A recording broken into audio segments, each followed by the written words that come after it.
Assalamualaikum warahmatullahi wabarakatuh. Di sini kami kelompok 1 akan mempresentasikan hasil kerja kelompok kami, yaitu tentang aliran deontologis. Pertama-tama saya akan memperkenalkan anggota dari kelompok kami, yaitu 1.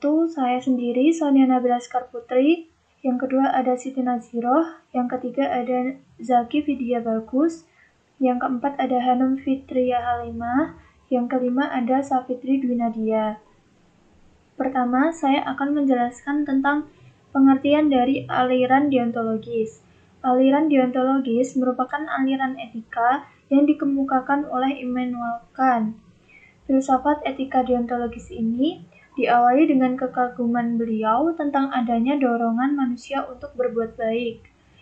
Istilah dari deontologis ini berasal dari kata Yunani, yaitu deon yang berarti kewajiban, dan logos yang berarti ilmu atau teori.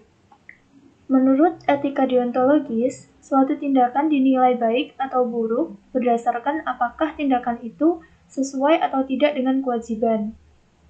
Dengan kata lain, suatu tindakan dianggap baik karena tindakan itu memang baik pada dirinya sendiri, atau pada dasarnya adalah baik, sehingga merupakan kewajiban yang harus kita lakukan. Pada perspektif ini, contohnya yaitu membuang limbah ke sungai. Akan dinilai buruk secara moral bukan karena akibatnya yang merugikan, tetapi tindakan ini dinilai buruk karena tidak sesuai dengan kewajiban moral untuk hormat kepada alam atau respect for nature. Contoh lainnya yaitu, saya menolong orang yang terkena musibah dengan alasan belas kasih karena takut dikatakan orang lumrah uang, atau alasan-alasan lainnya yang mendasari itu. Hal ini belum dapat dikatakan sebagai kehendak baik, karena saya menolong orang yang terkena musibah atau saya bertindak demikian harus didasari karena kewajiban kita sebagai sesama manusia untuk saling menolong. Assalamualaikum warahmatullahi wabarakatuh. Saya Siti Naziroh akan menjelaskan mengenai imperatif kategoris. Nah, pokok-pokok pikiran imperatif kategoris menurut Kant yang pertama yaitu kewajiban moral mengandung suatu imperatif kategoris. Nah, imperatif kategoris ini merupakan perintah yang mewajibkan begitu saja tanpa syarat apapun. Kemudian yang kedua yaitu mengikat seseorang tanpa syarat apapun. Yang ketiga yaitu menjiwai seluruh peraturan etis. Kemudian yang terakhir yaitu tingkah laku manusia hanya dibimbing oleh norma yang mewajibkan begitu saja, bukan oleh pertimbangan lain atau tanpa pertimbangan dari lainnya. Nah, kemudian Kant juga menyebutkan bahwa contoh dari imperatif kategoris itu misalkan ada orang yang dia merasa bahwa dirinya itu tidak membutuhkan orang lain. Dalam kehidupannya dia itu merasa bahwa diri sendiri itu tidak membutuhkan orang lain.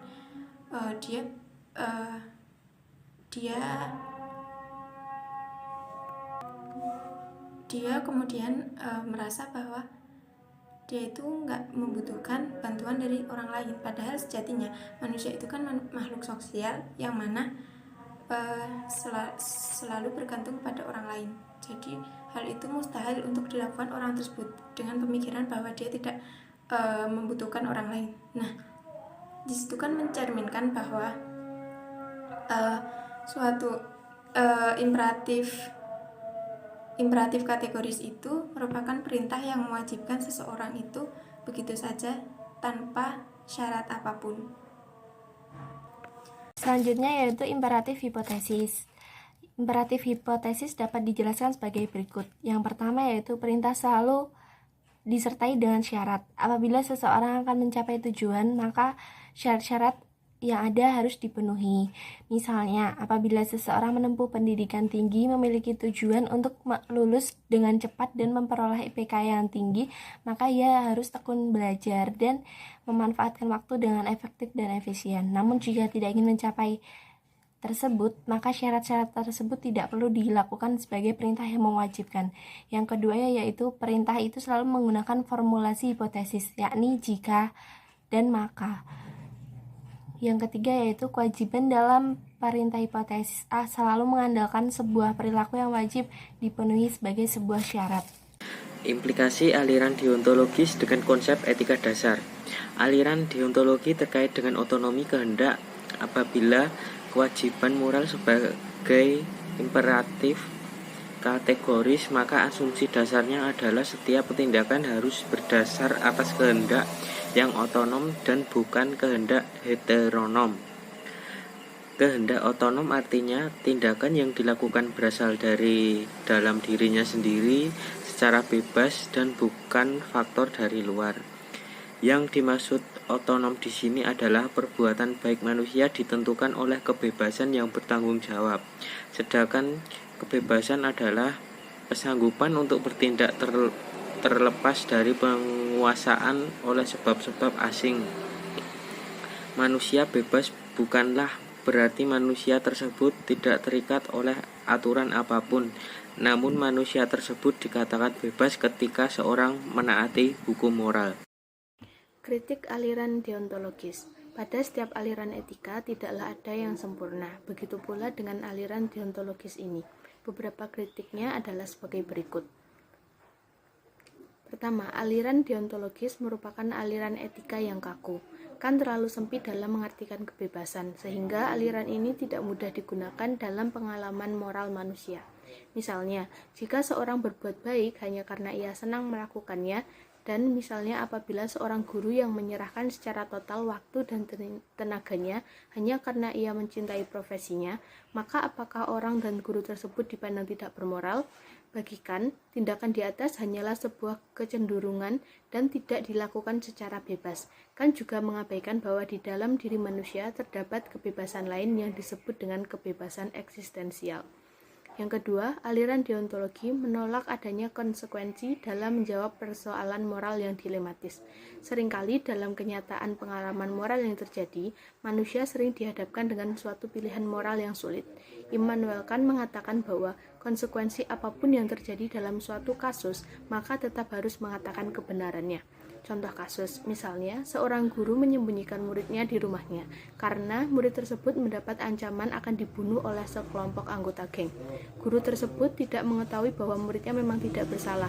Jika dikaitkan dengan teori ini, maka sang guru harus mengatakan kebenarannya bahwa ia menyembunyikan muridnya di rumah kepada anggota geng tersebut. Namun, jika sang guru mengatakan kejujuran tersebut, maka dapat berakibat pada hilangnya nyawa murid tersebut, akibat dibunuh oleh sekelompok anggota geng. Penyesalan tiada akhir dapat terjadi jika ternyata pembunuhan tersebut salah sasaran. Yang ketiga, untuk jalan keluar kasus di atas, W.D. Ross 1877-1971 dalam Bertens 2007 halaman 259 mengusulkan untuk menerima teori deontologi ini, namun dengan menambahkan kewajiban prima facie, yang artinya kewajiban sementara. Ross menyatakan bahwa kewajiban kebenaran dalam teori ini merupakan kewajiban prima facie yang berlaku sampai ada kewajiban yang lebih penting. Dalam contoh kasus di atas tadi, terdapat dua kewajiban yang tidak dapat dipenuhi sekaligus. Oleh karena itu, semua setuju bahwa menyelamatkan nyawa anak tersebut merupakan kewajiban yang lebih penting dan mendesak karena berkaitan dengan kehidupan manusia. Maka dari itu, kewajiban pertama yakni menyampaikan kebenaran tidak berlaku lagi. Yang keempat, sebagaimana dikatakan oleh John Stuart Mill, para penganut etika deontologi sesungguhnya tidak bisa mengelakkan pentingnya akibat dari suatu tindakan untuk menentukan apakah tindakan itu baik dan buruk. Para penganut etika deontologi secara diam-diam menutup mata terhadap pentingnya akibat suatu tindakan supaya bisa memperlihatkan pentingnya nilai dari suatu tindakan moral itu sendiri. Kant sendiri tidak mengabaikan pentingnya akibat suatu tindakan, hanya saja ia ingin menekankan pentingnya menghargai tindakan tertentu sebagai bermoral karena nilai dari tindakan itu sendiri dan tidak terlalu terjebak dalam tujuan menghalalkan cara. Selanjutnya adalah kesimpulan. Etika sebagai disiplin ilmu berhubungan dengan kajian secara kritis tentang adat kebiasaan, nilai-nilai dan norma, serta perilaku manusia yang dianggap baik atau tidak baik. Sebagai ilmu etika, belumlah semampan ilmu fisika atau ilmu ekonomi. Dalam etika, masih dijumpai banyak teori yang menjelaskan suatu tindakan, sifat, atau objek perilaku yang sama dari sudut pandang atau perspektif yang berlainan. Dalam suatu perbuatan, pasti ada konsekuensinya. Dalam hal ini, konsekuensi perbuatan tidak boleh menjadi pertimbangan. Perbuatan menjadi baik bukan dilihat dari hasilnya, melainkan karena perbuatan tersebut wajib dilakukan.